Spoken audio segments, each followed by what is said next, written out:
todos ustedes, hermanos y amigos en el Señor.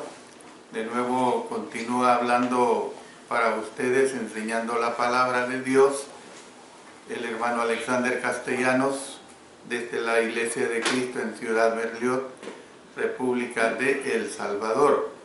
Vamos a continuar con la segunda parte del texto de los saludos iniciales que el apóstol Pablo hace a los hermanos en Galacia, versos 1 al 5 del capítulo 1. Ahorita vamos a comenzar con el versículo 2, la segunda parte de este versículo 2. El apóstol Pablo dirigió su carta a las iglesias de Galacia. Han surgido dos puntos de vista principales en cuanto a dónde se localizaban estas iglesias. En la parte de la introducción vimos acerca de la teoría del norte de Galacia, que apunta a las principales ciudades de la Galacia étnica en la región limitada del norte y centro de Asia Menor. Esta zona había sido ocupada por tribus galas que habían emigrado de la provincia romana de Galia, o sea, la Francia moderna. En este caso, estas iglesias se habrían localizado en ciudades como Pesinunte, Tavia y Ancira, que decíamos que es la Ankara moderna. Luego la teoría del sur de Galacia, por otro lado, apunta a las ciudades de Antioquía, Iconio, Listra y Derbe. Estas ciudades fueron primeramente evangelizadas por el apóstol Pablo y por sus compañeros en su viaje misionero inicial, o sea, el primer viaje misionero del cual nos damos cuenta en los capítulos 13 y 14 del libro de los Hechos. La evidencia para la teoría de Gálatas del Sur es más fuerte, ya que las ciudades del norte ni siquiera son mencionadas en el texto bíblico. Si el apóstol Pablo hubiera evangelizado el norte de Galacia, es probable que este hecho hubiera sido mencionado en sus escritos o también lo hubiera mencionado en el relato de Lucas sobre los viajes de Pablo que se registran en el libro de los Hechos.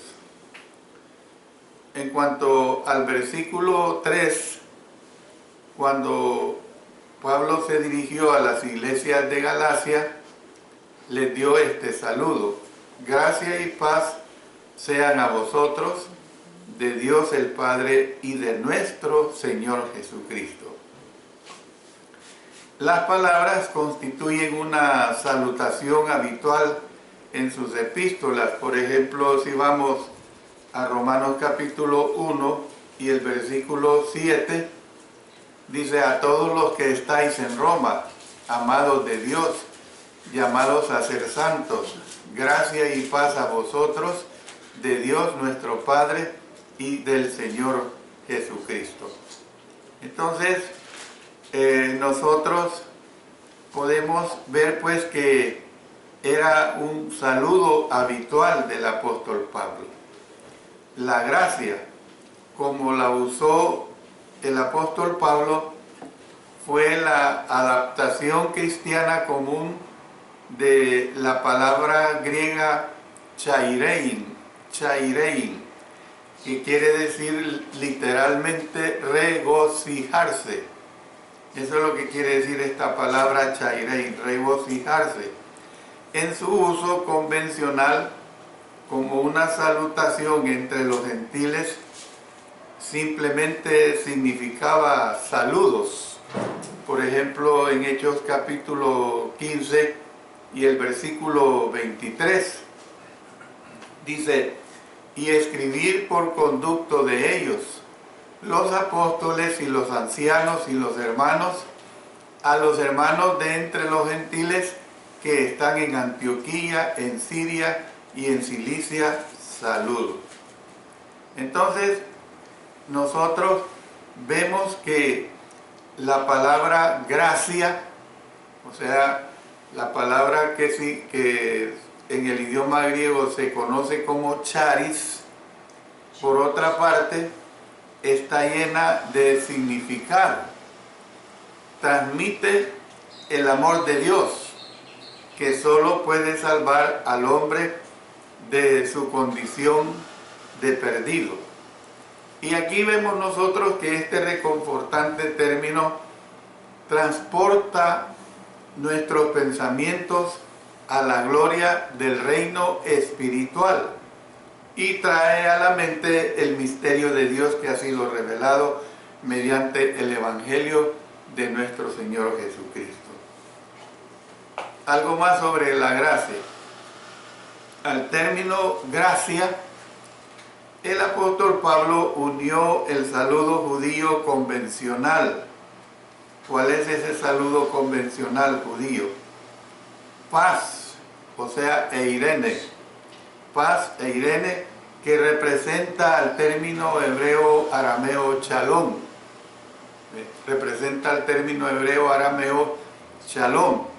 Entonces, la unión de estos dos saludos ha sido llamado un desarrollo nuevo y característico en las cartas paulinas y post-paulinas. Entonces nosotros vemos que no debemos pensar que paz es únicamente el saludo judío habitual, especialmente utilizado en esta combinación y en este contexto. O sea, paz combinado con esta palabra que he mencionado, shalom. Entonces nosotros vemos, hermanos, que cuando las cartas del apóstol Pablo eran leídas, los cristianos habrían pensado naturalmente en la paz con Dios. La paz con Dios por medio de la salvación que es en Cristo Jesús. Esto es bien claro. Entonces, después de todo, el saludo de gracia y paz, óigase bien, ese saludo de gracia y paz emanaba de Dios nuestro Padre y del Señor Jesucristo. Es algo que el apóstol Pablo lo heredó de ellos, surgió precisamente de ellos. Por eso el apóstol Pablo escribió en otro lugar sobre que está refiriéndose a judíos y gentiles. Miren lo que dice Efesios capítulo 2, versos 13 y 15. Efesios capítulo 2, versos 13 y 15. Pero ahora en Cristo Jesús, vosotros que en otro tiempo estabais lejos, habéis sido hechos cercanos por la sangre de Cristo. Noten, porque Él es nuestra paz, que de ambos pueblos hizo uno, derribando la pared intermedia de separación. Derribando la pared intermedia de separación. Y sigamos leyendo versos 15 y 16. Aboliendo en su carne las enemistades, la ley de los mandamientos expresados en ordenanzas, para crear en sí mismo de los dos un solo y nuevo hombre, haciendo la paz, y mediante la cruz reconciliar con Dios a ambos en un solo cuerpo, matando en ella las enemistades. Entonces, pasemos ahora, hermanos, a ver lo que el apóstol Pablo nos dice en el versículo 4. Jesús es descrito como el que se dio a sí mismo por nuestros pecados, conforme a la voluntad de nuestro Dios y Padre. Entonces, ¿qué vemos aquí? El amor de Dios no se expresa en ninguna parte más claramente que en haber dado a su único Hijo para efectuar la salvación del hombre. Por ejemplo, este versículo muy conocido en el Evangelio de Juan, capítulo 3, versículo 16.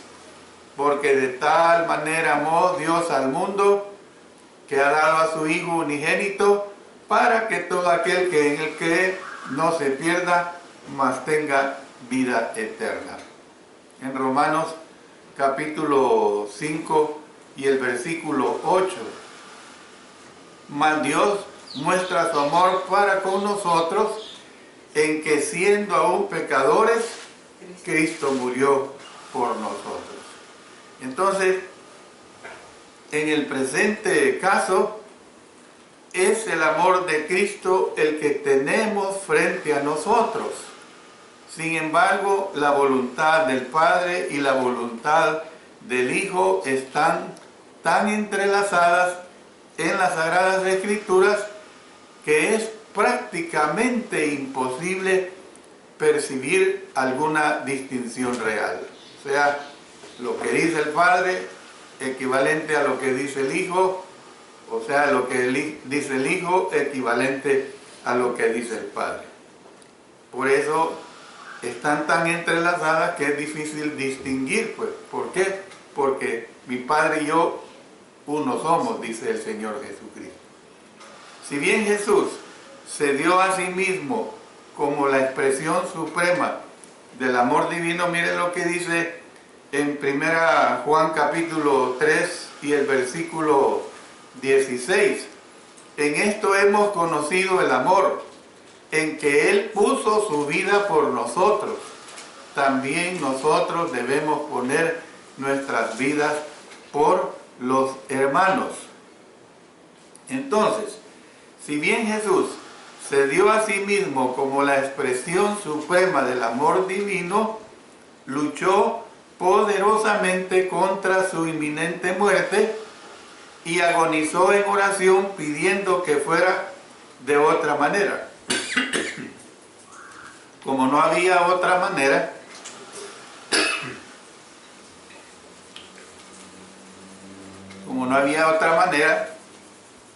Él aceptó precisamente la voluntad del Padre.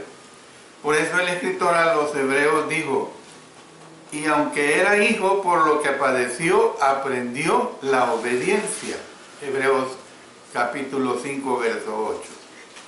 En el plano espiritual tuvo que haber sido algo mucho más terrible, en que Él, o sea, el Santo de Dios, estaba a punto de morir, convirtiéndose en la encarnación del pecado y hasta una maldición por sufrir ese horrible castigo por los pecados de la raza humana.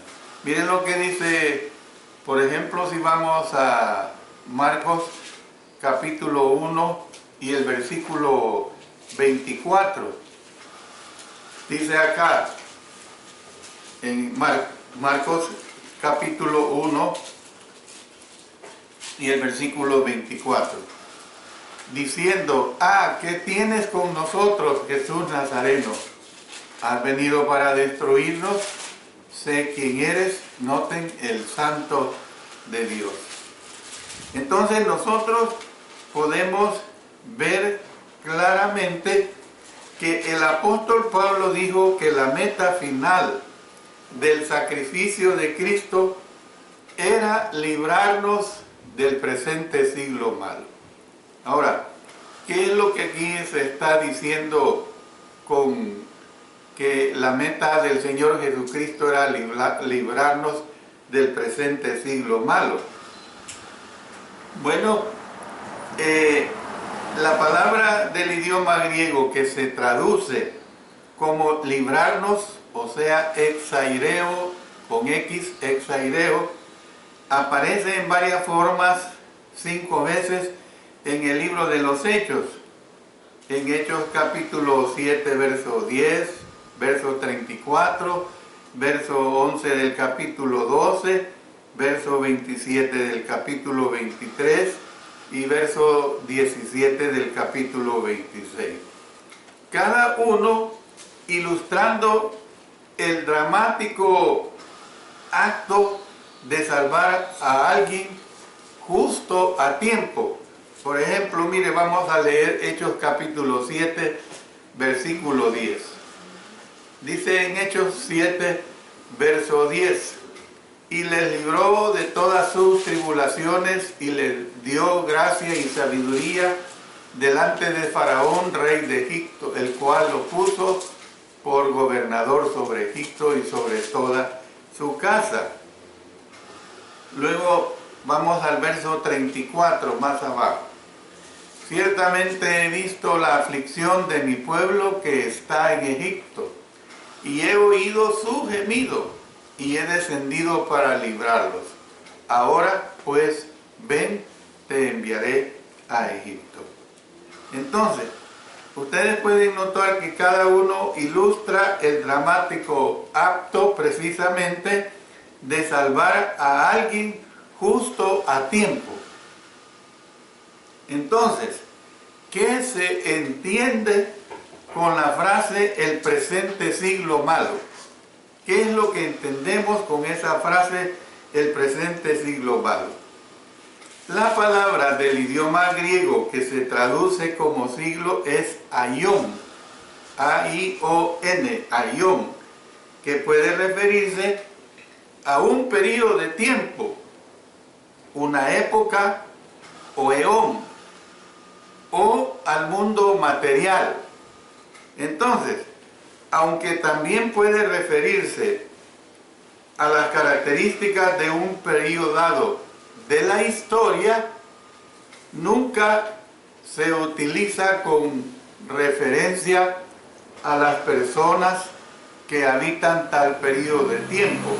Yo explico más. Para las personas de este mundo se usa la palabra cosmos, con K al principio. Este término puede referirse al mundo material, especialmente en un contexto cristiano, a aquellos que no están en Cristo. Entonces, cuando en Juan capítulo 3, verso 16, leemos del amor de Dios por el mundo, es por supuesto a las personas que se refiere a las personas. Entonces, cuando el apóstol Juan escribió en 1 Juan capítulo 2, verso 15,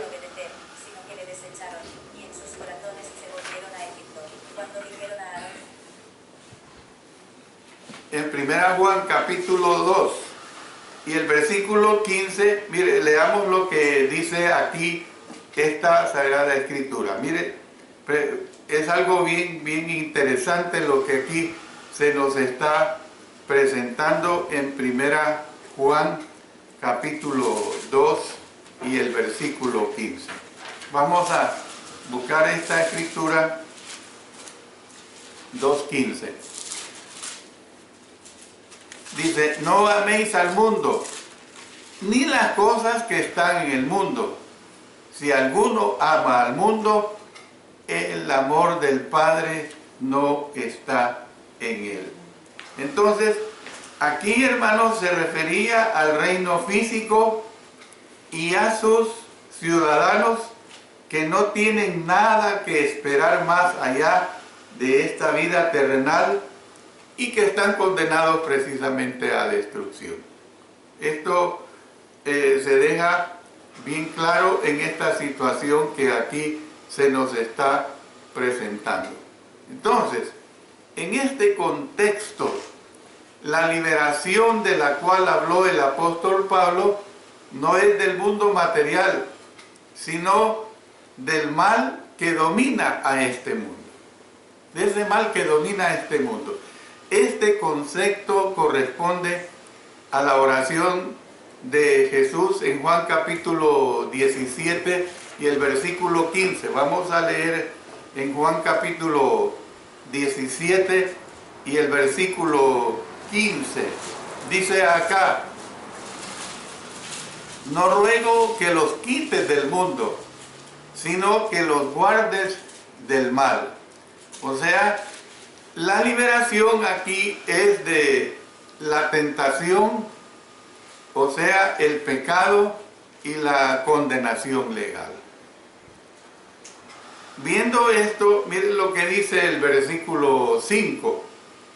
El apóstol Pablo concluyó su saludo con una breve doxología. O sea, la doxología es un saludo que es única en la carta a Galacia. Óigase bien, es una única en la carta a Galacia.